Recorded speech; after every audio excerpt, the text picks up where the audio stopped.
no matter what. I feeling great.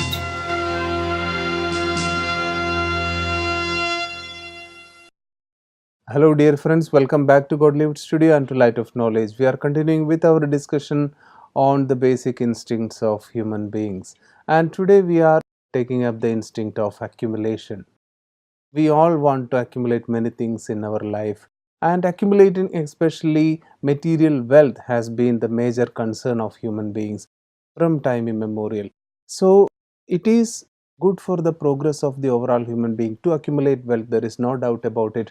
But when our whole focus is only on accumulating wealth, well, sometimes it creates a lot of problem and we start to compromise on our values sometimes, and then all the problems in the society have the roots there. So what are the other even more important things which we need to accumulate along with material wealth? That will be the focal point of discussion today. And as usual, to continue our discussion, to take us forward in this journey, we have Rupa Behenji with us. Benji, welcome to the studio, welcome to the show. Thank you. And today's discussion, I think we are going to explore into some very important area, that is the instinct of accumulation. We all want to have something for ourselves. We want to possess something. We want to feel the belongingness that this property is ours. And especially material wealth, we all know that we want to possess it so that we can buy the things that money can buy. And this accumulating attitude, is it good for human beings? Is it bad? How do you define this? See, accumulation of wealth or any other thing, it is a natural tendency of human being. You can see from childhood, small children, whatever they like, they want to grab and keep in themselves. Less they know whether it is useful or not. Either it is a toy or a chocolates or any other thing. If it is given one piece, that child will ask, one more I want. For what? I want to keep with me. That shows there is a natural instinct of accumulating more than what we need. And this is how we see in the society today. Even whatever we are accumulating, either it is money, material things, or property, or bank balance, if we ask one small question to ourselves, how much are we using to ourselves? Benji, here, sorry to interrupt you, because as you said, I was struck with one doubt. You said we are accumulating more than we need.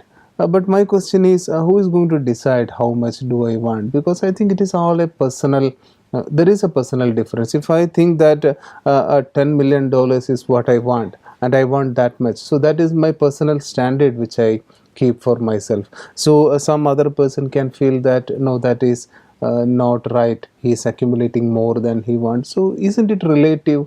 Is there something called more and less in accumulation? See, in that way, you want to make a major accumulation for yourself, there is no limitation. You go on accumulate whole world also, you won't be happy. And that's why in history we see many great emperors. They accumulated not only wealth, even land and many territories, and yet they were not happy. So my point here is, how much am I benefited by that? What is that I am gaining by accumulating more? What is more, if we want to express to ourselves, let's say how much I can eat one day. Again, the same question arises. When we look at great millionaires, a millionaire was going to give his 99% share of his accumulated wealth for the cause of the poor. So when you accumulate money and when you use it for a productive purpose, for the betterment of the society, then what is the problem in that? Accumulating more wealth according to your ability, nothing wrong in it. But the law in this universe says, whatever you accumulate, you have to give back again. And therefore, either it is with your will or by force. And if at all, by God's grace, you are born in a millionaire's house, from your childhood, you don't need to make effort to accumulate, but already you have wealth. Yet, there is some values that you have to use it for a right cause in order to gain happiness. And if we are moving in this platform, Even any number of wealth you are gaining doesn't matter. It will be used for the benefit of others, and in return you gain blessings and happiness.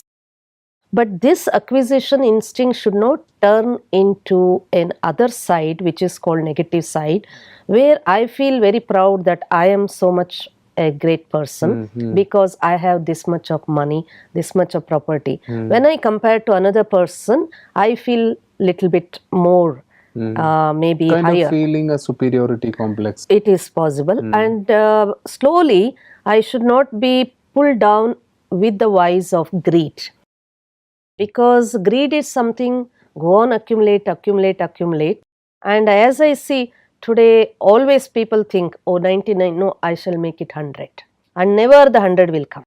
So the whole life will be with this effort, and we have seen many number of actors, singers, they have earned crores of rupees, and I have heard about one singer and also an actor. Every day he used to see the wealth before he goes to sleep, but less he was using, and ultimately when he passed away, everything was left out here without any constructive use.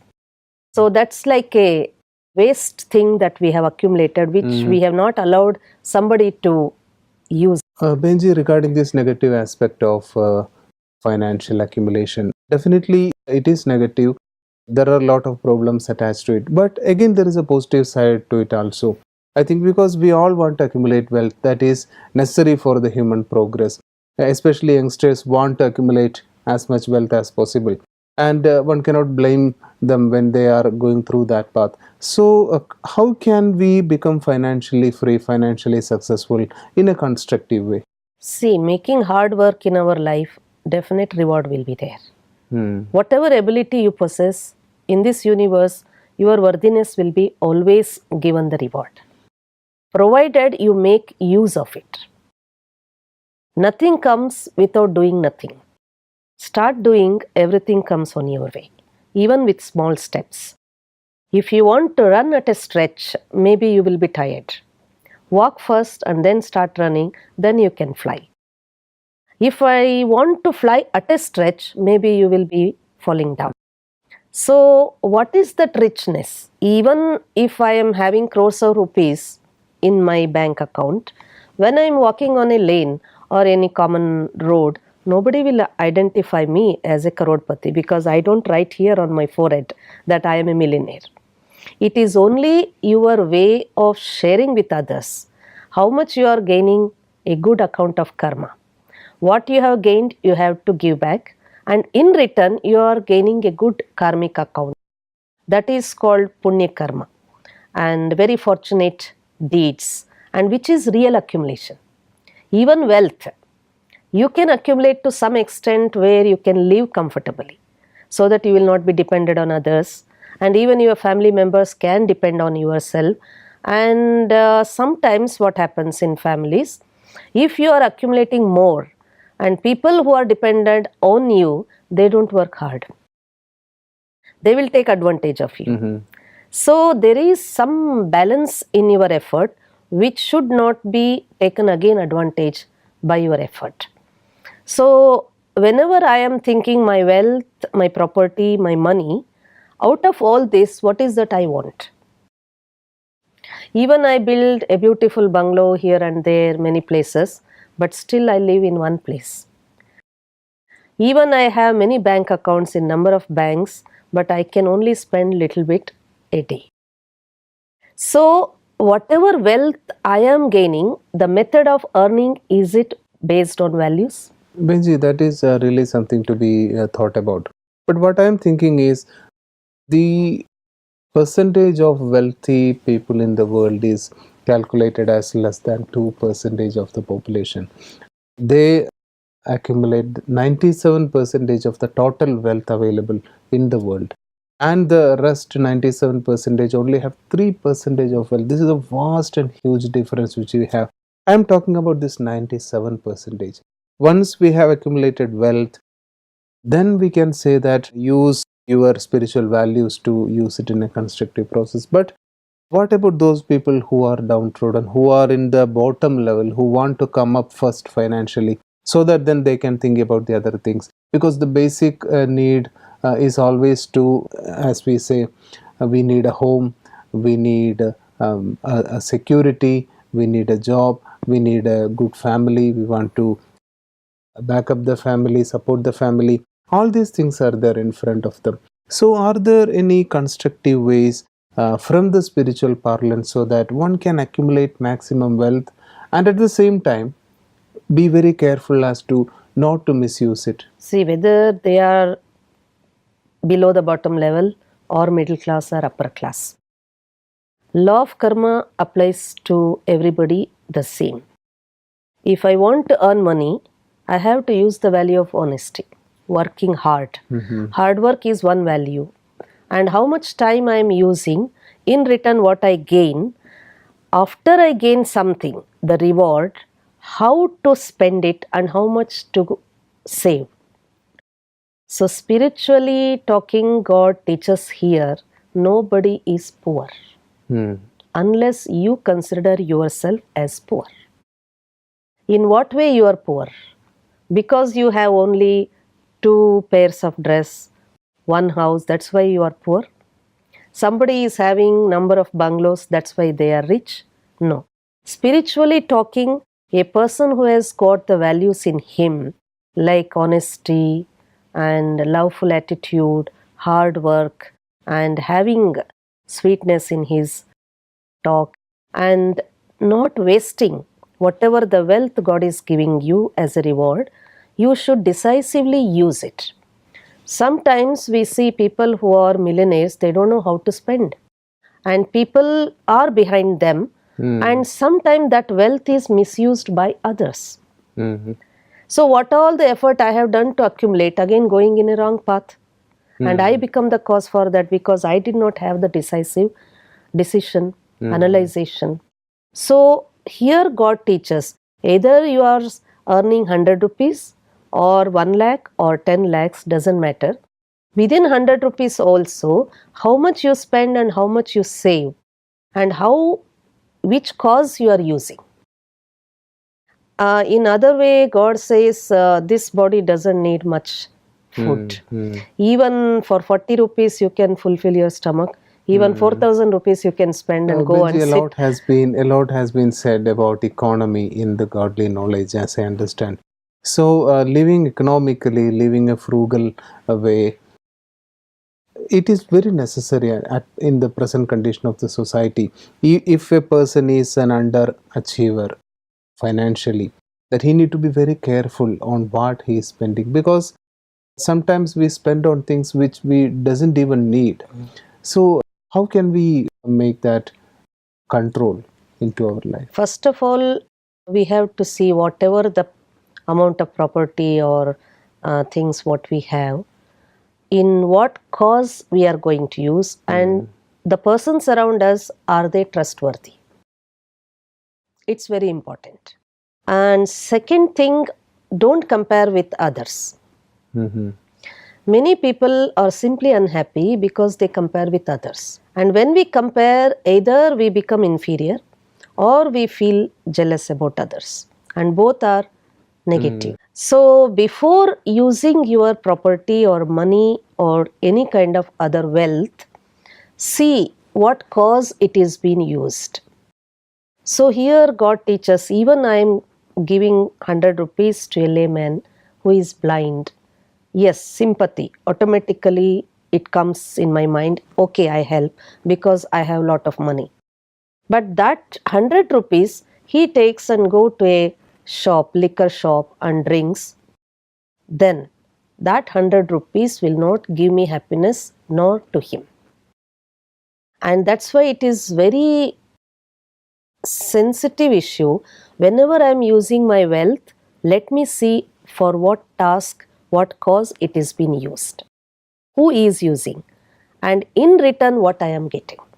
It should not be that on the name of good cause I am giving and in return I am getting some kind of bad omens. Benji, we are talking about the accumulation instinct, but there is another side of it. There are a lot of charity organizations especially in India, who try to collect money from people to give it to some kind of charity. But the sad condition is most of our, especially upper and middle class people, doesn't want to give money to charity only for the reason because they are not very sure where their money is going, because the factor of trust is not there, and they are not sure how their money is going to be used. So what can be done? Because there are a lot of real causes available in the world, but unfortunately nobody is putting any money on it because of this trust factor. So what can be done? See, in India, actually giving donation, anybody goes to temple, they will just put money in front of goddess. Even for constructing a place where all the travelers come and stay, or constructing a hospital. So people who used to spend money, they were respected as great philanthropists. But nowadays, what is happening, on the name of this kind of activity, people have become more commercial. And it has been little mixed up, and therefore there is a little barrier that whether our wealth is really utilized for the cause what they are telling. When that kind of condition takes place in the world or in our society, God, who is the reformer of the world, He opens this university and says, whatever you have, you put in this task of reformation, I am going to reward. Because when we trust God and directly use for the godly task, He becomes responsible. That means the transformative process through meditation and transformation. That is what you mean by this See, for transformative example, process. when I am giving food or shelter, clothes, that is temporary relief I can help. God's task is to reform the whole world and destroy the root cause of the pain and sorrow. Not from one person, one house and one country, in the whole world. And that's why he is been praised as bestower of happiness, bestower of peace. And he alone can liberate every individual from all kinds of sorrows. So if at all we understand his task, how he is directly doing on this earth through Brahma Kumaris institution, because name is Brahma Kumaris, but this has been established by Almighty Father, which is open for everybody. So here there is no donation system, nor any fees system. But how is this running? Everybody contributes according to their capacity. Even a millionaire, even a poor man's 1 rupee is also highly respected, because God gives reward to that person also. Because every single rupee goes to a right cause of his task of reformation. And therefore here nothing is wasted, because I trust him, I am going to make him responsible what I am giving. And not only wealth, here God says even you can accumulate whatever the abilities you have. See, accumulating material wealth is the basic acquisition which every individual wants, which gives freedom of finance, freedom, and which we feel that I am not dependent on others. And sometimes it gives us confidence in the society. I can live on my leg and I am not dependent on others. This is very important. But going beyond limits, that may not be advisable. Mostly, Benji, what I think again is accumulating wealth and using it for the society is always welcome. But it is when we compromise on our core values to accumulate, that becomes a problem. The means to accumulate and the ways to accumulate. Because as these modern day millionaires, they are showing the path to everyone by donating even 99% of their share for the cause of the poor. So that is really an admirable thing which we see in the world. So when we compromise on values, problem starts. See, compromising values for what? Simply accumulate more and more, more and more, more and more. And ultimately, because I have not made my in self rich, I am still empty inside, hollow inside.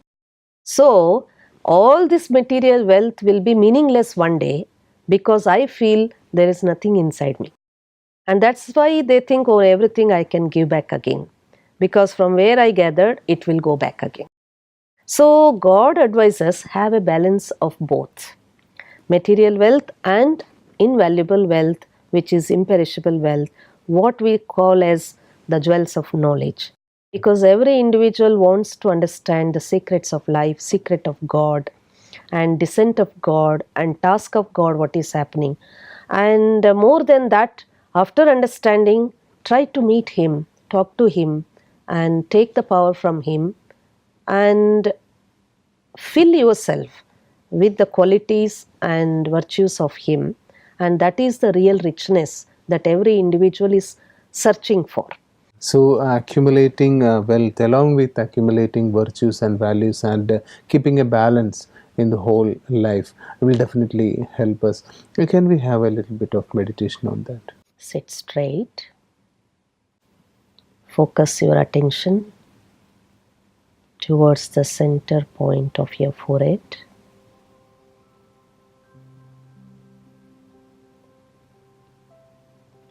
You are a light of energy seated in the center of your forehead, master of your life.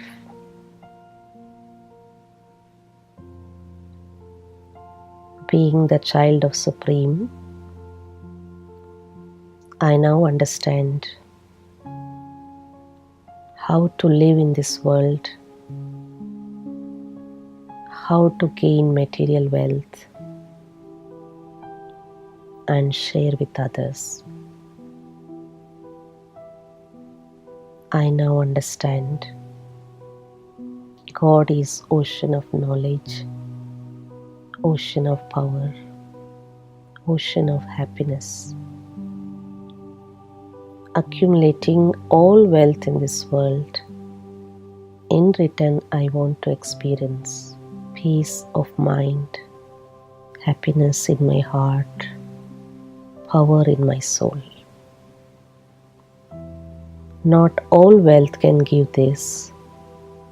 When I connect my mind to the Supreme and live in this world as a trustee, take care of all the property as the Master's property. I am here just to take care of that, not allowing to misuse, which gives me right direction. From now onwards, I trust Him and I realize He is doing a great task of reforming the world, and I now put all my energy, resources, physical, material, even my thoughts, feelings, qualities, any kind of abilities which will be fruitfully used in His task of reforming the world. I really feel fortunate soul by getting this opportunity, which gives me an opportunity to create my fortune. Om Shanti. Thank you, Benji, from the heart. Let us hope that this awareness, this new awareness which you taught, will go deep inside our hearts and fill it with a new kind of enthusiasm so that we can keep that necessary balance between accumulating wealth and accumulating the treasures inside, that is the virtues and values. And as you said, godly knowledge is the way by which we can do it. Thanks a lot for the meditation. Thanks a lot for all these jewels of knowledge. Thank you very much. Thank you. So that's all, friends, for today, and we have seen a very important value in action, that is a basic human instinct, the instinct of accumulation. It is important for all of us to accumulate material wealth. As all of us know, it is one of the chief major concern of human life at present, and there is no problem in accumulating material wealth if we can keep a balance with the even more important wealth of virtues and values. We have seen that example in our society, great millionaires sharing their wealth with the society for the cause of the poor. That should be what we have to keep in mind when we want to accumulate wealth. And of course, human progress always depends on this value of accumulation. If we are careful to purify it through spirituality, through godly knowledge. And so let us all take a little bit of time every day in order to look into this godly knowledge, learn it, imbibe the virtues and values, and march ahead in our life. So keep along with this series of godly knowledge, series of light of knowledge. It is very important that all of us take at least 5 minutes every day to meditate upon these values, so that it becomes a great help for us when we are confronted with problems. So any queries, any doubts, please feel free to email us or call us in our number. Until we meet again in another episode, it's a goodbye from all of us.